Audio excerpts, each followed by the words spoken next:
All right, guys, welcome back. And boy, with the election being in just 3 days, who would have thought that the thing we're all talking about the most right now is a squirrel and a raccoon who were taken from their owners and euthanized by the state of New York. And this whole story is just, I would say it's shocking, but unfortunately, we've seen time and time again when organizations like this, when the government, when PETA, have seized animals and felt that the best way to handle them is to take them from loving homes and euthanize them. And unfortunately, this is just one more case with government overreach and corruption, essentially leading to the unfortunate end for a squirrel and a raccoon. And again, I live in Washington where there's plenty of these animals running around. Some dog, some coyote gets one of them. I'm not going to shed a tear. But this was somebody's family pet. This is some animal that this couple rescued 7 years ago, and it was apparently very viral on Instagram and TikTok, something that I wasn't aware of. But again, I don't go on TikTok, so I wouldn't know of this. But in case you don't know what this is all about, this article from the New York Post says Peanut the squirrel of internet fame has been euthanized after the pet was seized by New York State earlier this week, according to the Department of Environmental Conservation. The 7-year-old Gray's rescue squirrel, commonly referred to as Peanut on Instagram, Facebook, and TikTok, was euthanized along with Fred the raccoon so that the animals could be tested for the presence of rabies, according to a statement from the agency obtained by WETM. Now, what's crazy about this is these animals have been living indoors for years. Whether they have rabies or not, I would assume they don't, and that they are safe because of the fact that they've been living around people, domesticated. Again, this squirrel for 7 years, I'm not sure how long Fred was living there, but this squirrel was certainly not a threat to anybody. Article says, in addition, a person involved with the investigation was bitten by the squirrel. Now, again, the weird thing about this is they actually had them turn off their body cameras.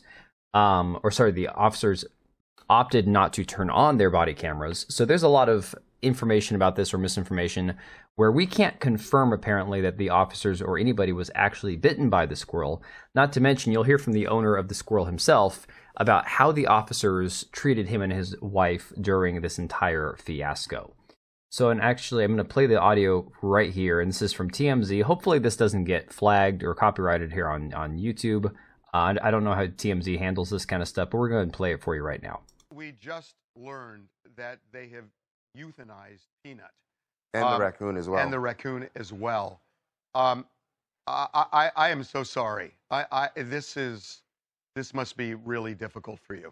It not only tears my family apart, but Peanut was the cornerstone of our nonprofit animal rescue.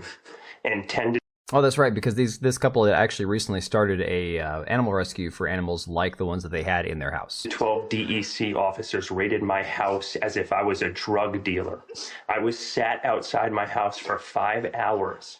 I had to get a police escort to my bathroom. I wasn't even allowed to feed my rescue horses breakfast or lunch. I was sat there like a criminal after they interrogated my wife to check out her immigration status.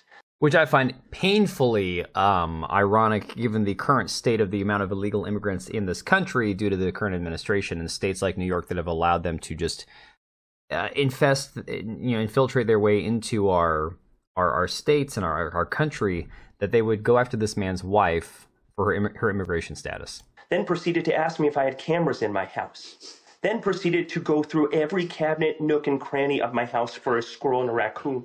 They got a search warrant? They got a search warrant. 4 departments and a judge signed off on a search warrant for a squirrel and a raccoon. And then they took them and killed them. Why did they go through all that to get a search warrant for an animal that had been with you very safely, and the world witnessed this, for 7 years? I feel like this is the red pilling moment for the guys on TMZ. I don't know about you. Why now suddenly did they show up with a search warrant and take these animals? We haven't a clue. We don't know who made the complaints.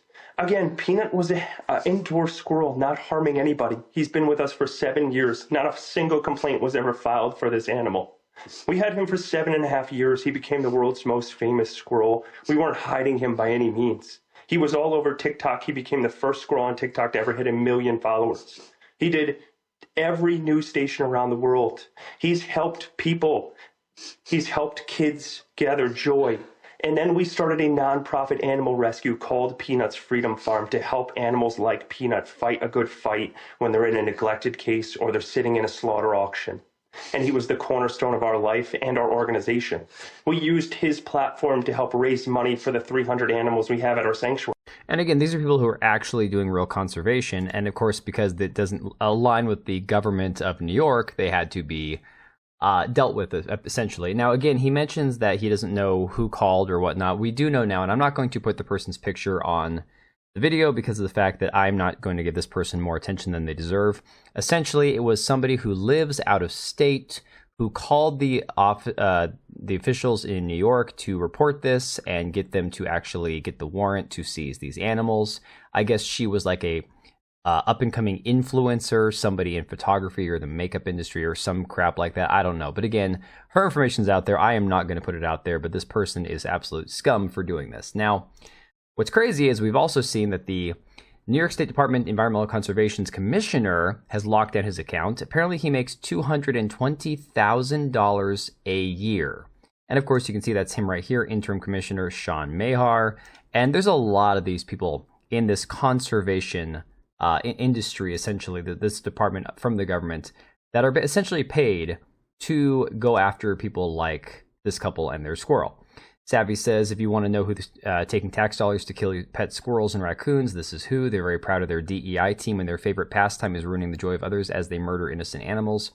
50 different ways to handle the situation, and they chose the wrong one, but they will always choose the wrong one. And it's not just this guy. There are other people that I've seen who are also shutting down their accounts, privating their accounts, protecting their accounts on Twitter, because what they've done is they've essentially caused a brush fire to start, because people are sharing the images. Like Elon Musk has been beating this war drum all day long, saying President Trump will save the squirrels, rest in peace, Peanut. And of course, people are sharing videos of Fred the raccoon and of Peanut. And you can see again, look, like I said, I live in a state where these animals are a pest. We have raccoons everywhere. I would probably never try to hurt one, but they definitely are not friendly if you have outdoor animals. It's dangerous for your animals to get near a raccoon. But these animals are living safely in their home. There was no reason that any of this should have been handled this way. But again, this is every time you have government oversight, government interference, dealing with people who are absolutely minding their own business, doing their thing, entertaining others, doing, wholesome entertainment, not hurting anybody.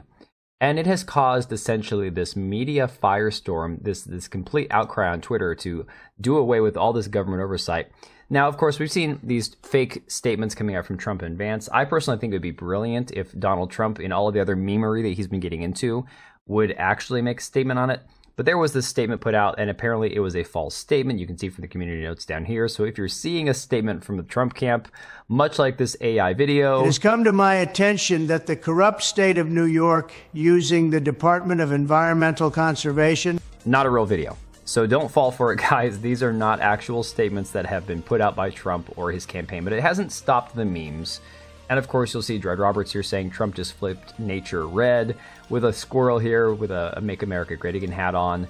And this is just blowing up everybody's timeline. You can see, if you just do a quick scroll on Twitter, it is absolutely insane the level of interest this story has. Because once again, it's not just about a squirrel. Like I said, if a squirrel gets run over on the street here in Washington, I'm not going to shed a tear, because there's millions of these little buggers running all over the Pacific Northwest. But this is somebody's beloved household pet, domesticated animal that they have been taking care of. They rescued for 7 years. And just 3 days before the national election, for the state of New York to have their government put on under a microscope like this is absolutely a horrible look for them. And I do think Trump would be smart to try to capitalize on this as much as he possibly can. So I'm going to leave it right there, guys. Let me know what you think about all this, and I will catch you guys on the next one. All right, and if you made it this far, thank you so much for watching the video. Thank you for being here. I do have 2 channels, Minimal Effort Podcast, as well as my gaming channel. I do have a Twitch and Kick for my gaming channel. We do live streams over there occasionally, maybe once a week.